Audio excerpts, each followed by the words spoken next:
Hello students, again we are here in our SS class of 9th SS, and as you know we started our lesson second, history, that was socialism in Russia and Russian revolution.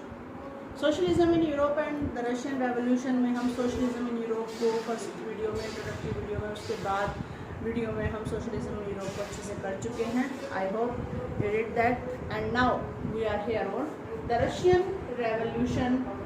Russian revolution को हम discuss करेंगे. सो Russian revolution में हम क्या discuss करेंगे? Russian revolution जो है वो 1917 में मोनार्की को ख़त्म करके जो है वो सोशलिस्ट ने गवर्नमेंट को टेक ओवर कर लिया था. The socialist take over the government after abolishing monarchy. So this change matter a lot for the Russian people.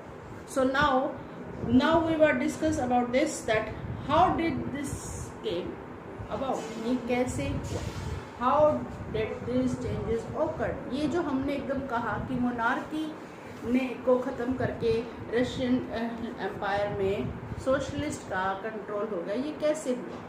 The answer is here the Russian revolution. As we have, when we have done the first lesson of French Revolution, I told you that before going to the events, before knowing the revolution, it's very important to know the before background of that revolution. उसकी background को जानना बहुत ज़रूरी हो जाता है. So let's know the background of the Russia. So very first is the Russian Empire. Russian Empire जो था उसके बारे में जानते हैं. Who was the ruler and where it lies. Russian empire जो था उसमें जार जार निकोलस नाम का राजा शासन करता था. Tsar Nicholas and he become the king in 1940 में. रशियन एम्पायर को कौन रूल कर रहा था? Tsar Nicholas. So very first it is clear that who ruled at the time of revolution? Tsar Nicholas. So Russian revolution में हम जिस emperor से जो है contradiction पढ़ने वाले हैं, that was Tsar Nicholas II, and that ruled over the Russian Empire. And where did this Russian Empire lies? It lies the territory of Moscow. जो मॉस्को की टेरिटरी है वो तो इसमें आती ही थी. इसके साथ साथ जो आज के करंट के फिनलैंड है, Lithuania, Lithuania, Estonia, part of Poland, Ukraine and Belarus, ये आज के करंट सिटी स्टेट्स कह लीजिए या कंट्री कह लीजिए, they were also at that time the part of Russia. So Russia covered a lot of area, a large area nearby it, and it reached up to the Central Asia. It touched the boundary of Germany, Georgia जो है Georgia के साथ, Armenia के साथ, Azerbaijan के साथ इसने territories की टच होती थी. तो ये तो बात थी हमारी किसकी? जर्मन एम्पायर कहाँ, रशियन एम्पायर कहाँ फैला था. अब हम बात करते हैं इसके नेक्स्ट फीचर की. So now we talk about the majority of religion in Russia. Russia में रिलीजन की हम क्यों डिस्कस कर रहे हैं? Because religion at the time played a very important role. Religion was very important part of the life of the people. So here we are discussing about the majority of religion in Russia, and that was Orthodox Christianity. Orthodox क्या होता है? Orthodox होता है पुरातन पंथी विचार, रूढ़िवादी विचार. तो ऑर्थोडॉक्स जो पुरातन पंथी क्रिश्चियनिटी के जो पुराने विचार थे, क्रिश्चियनिटी के जो पुराने विचार थे, ऑर्थोडॉक्स विचार थे, उनको बिलीव करते थे. ज़्यादातर पॉपुलेशन ऑर्थोडॉक्स क्रिश्चियनिटी को मानती थी. और ये ऑर्थोडॉक्स क्रिश्चियनिटी जो है वो कहाँ से थी? ये ऑर्थोडॉक्स क्रिश्चियनिटी जो है वो ग्रो हुई थी ग्रीक ऑर्थोडॉक्स चर्च से. कहाँ से? ग्रीक ऑर्थोडॉक्स चर्च से, ग्रीक की ऑर्थोडॉक्स चर्च से. तो ये Orthodox Christianity Greek Orthodox church से जनरेट हुई थी. और ज़्यादातर पॉपुलेशन इस पुराने जो क्रिश्चियनिटी का पुराना रूप था, ऑर्थोडॉक्स रूप था, उसको ही फॉलो करते थे. एंड आफ्टर दैट यहाँ मेजर रिलीजन तो ये था, बट ऐसा नहीं था कि सिर्फ ग्रीक जो है वो ऑर्थोडॉक्सी को ही फॉलो किया था, but there were also having Catholics, Protestants. अब क्रिश्चियनिटी के आपको पता होंगे 9th क्लास में अगर आपने पढ़ा हो, Catholic and Protestants they were the 2 parts of Christianity. Christianity के 2 पार्ट्स थे, Catholics and Protestant. Protestants those who want to believe in change in the Christianity, जो क्रिश्चियनिटी में रीजन को लाना चाहते थे, क्रिश्चियनिटी में जो है साइंस को लाना चाहते थे। They don't believe in the saying of the church, जो चर्च की बातों में चर्च जो कहती थी उसमें विश्वास नहीं करते थे। They want reason for that. So protestants, those who protest against the old traditions of the church, so जो चर्च की सुप्रीमेसी में विश्वास नहीं करते थे। एंड ऑर्थोडॉक्स क्रिश्चियनिटी की तो हो गई, जो अंधाधुंध चर्च को फॉलो करते थे, चर्च को ही सुप्रीम समझते थे, that was Orthodox Christianity. And Protestants Muslims भी थे, बुद्धिस्ट भी थे। So this was the religious aspect of Russian Empire.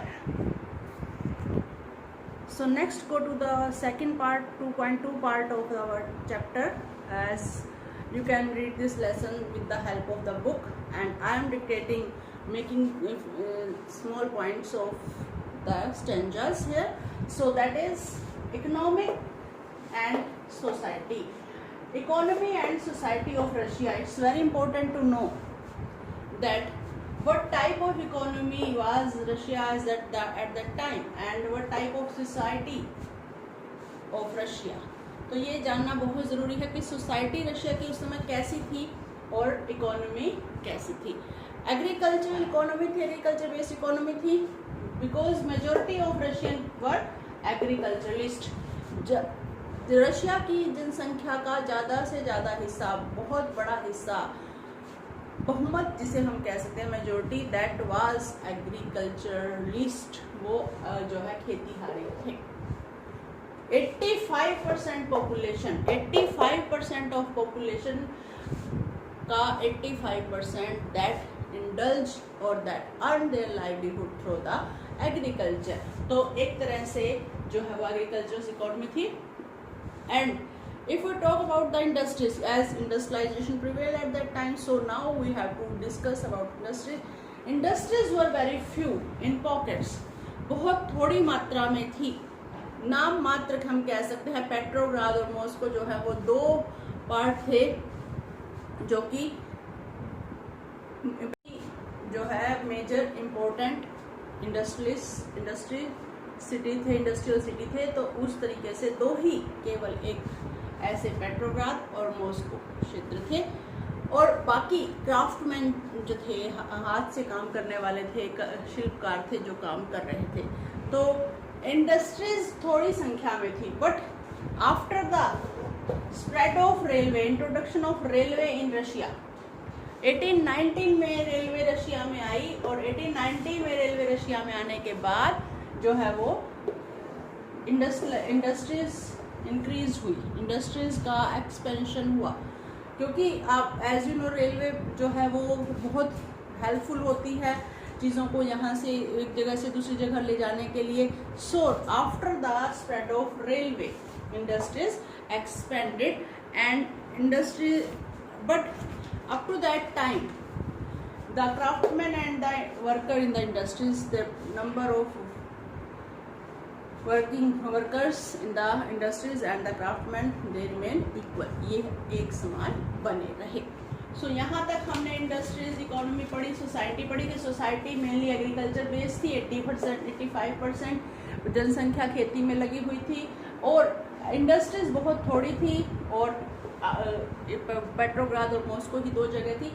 उसके बाद इंडस्ट्रीज का एक्सपेंशन कब हुआ, जब इंडस्ट्रीज रेलवे आई 1890 में। तो यहाँ तक हमने पढ़ा इकोनॉमी या economic structure and social structure of the Russian empire. So now our next is industry. As we have done that, industries were expanding after the introduction of railway. So here is the industrial expansion. Industries तेजी से फैल रही थी, और industries के तेजी से फैलने का के बाद इंडस्ट्रीज, एक बात यहाँ जानना बहुत जरूरी है कि industries they were the private property, not run by the government. Industries do not run by the government. They were the private property. वो प्राइवेट प्रॉपर्टी थी, मतलब निजी लोगों की संपत्ति थी, जिनके पास पैसा था, कैपिटलिस्ट थे, जो उन्होंने अपना पैसा लगाया और उन्होंने इंडस्ट्रीज चलाई. Government but supervise that. Government controlled over the industries. हम ये नहीं कह सकते गवर्नमेंट ने फ्री कर दिया था, इंडस्ट्रीज जैसे चाहे वैसे रन करें. No, they controlled.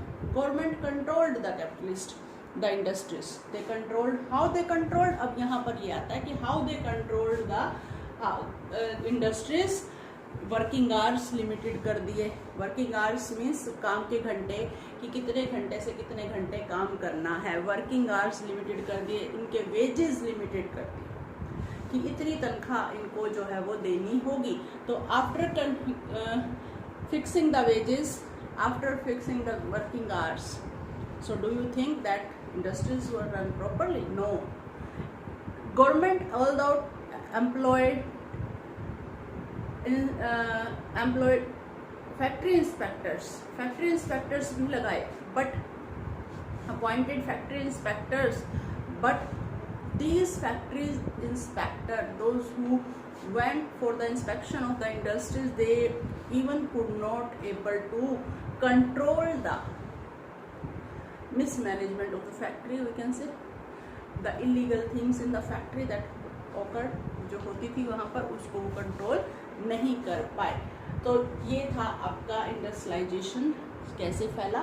Now the division of the workers. तो इंडस्ट्रीज में जो वर्कर्स बड़े हैं उनको रशियन सोसाइटी में वो बटे हुए थे.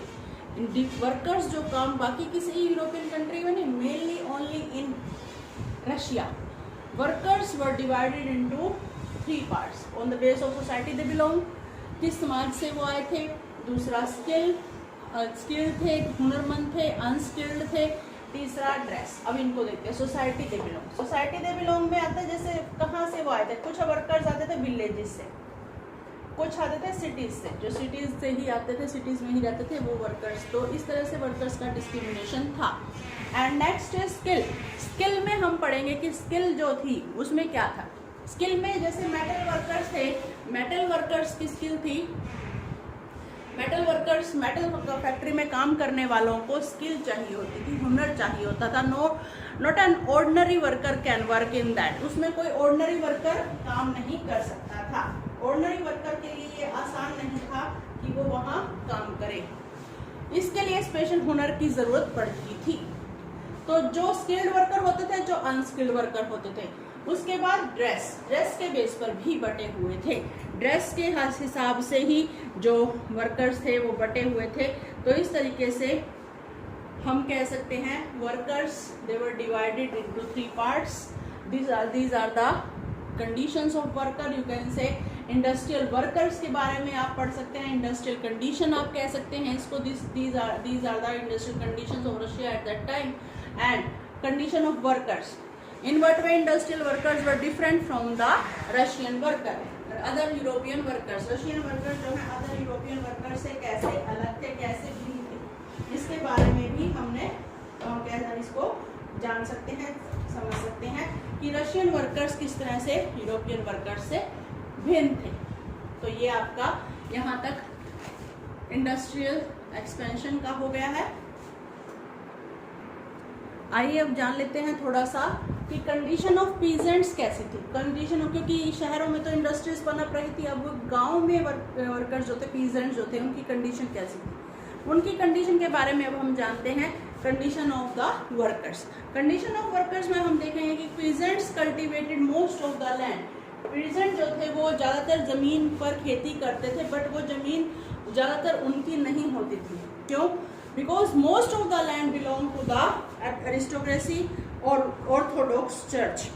The land under control of orthodox church. Church के पास ज़्यादातर ज़मीन होती थी.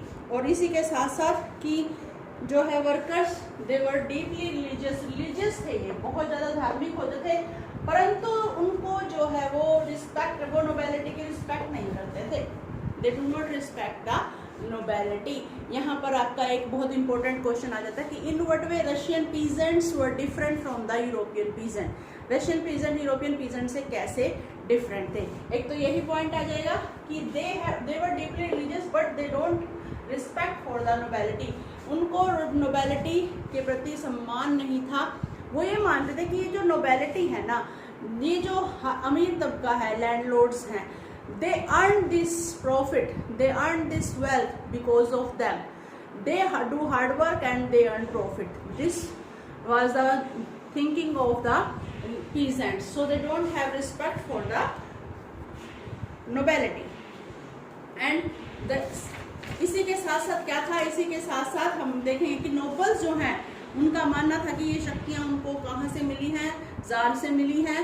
जो नोबल है, नोबेलिटी है, इनको जार से शक्तियां मिली है बट चापलूसी से, मेहनत से नहीं, चापलूसी से। And they earn the profit for them. और इसीलिए जो है फ्रांस के, खास करके लेबरर्स की तरह फ्रांस के किसानों से बहुत भिन्न थे। क्यों भिन्न थे? क्योंकि ये नोबेलिटी की रिस्पेक्ट नहीं करते थे, यही एक मेन रीजन है। और इसी तरीके से 1902 में तो रशिया में, साउथ रशिया में कई जो है लैंडलॉर्ड को मारने के, मर्डर करने के उनके केसेस भी सामने आए, that they killed many of the landlords in south Russia. और इसी तरीके से 1905 तक ये इस तरह की घटनाएं, इंसिडेंट्स रशिया में होते रहे। अब यहाँ पर एक मेजर बात ये आ जाती है कि रशियन जो है वो एक और तरीके से there is a difference between the European peasants and Russian peasants. In what way they cultivated their land. जिस तरीके से वे कल्टीवेट करते थे अपने लैंड को, ये भी एक इम्पोर्टेंट उनका फैक्ट था। किस तरीके से कल्टीवेट करते थे? वो कल्टीवेट करते थे कॉमन एक जो है वो तरीके से कल्टीवेट करते थे, जिसमें कि वो जो गांव का मुखिया होता था, मीर, जिसे वो मीर बोलते थे। क्या बोलते थे? मीर। मीर को वो अपनी सारी की सारी लैंड पूल करके वो खेती करते थे। What was the main method? They do agriculture by pooling the land together.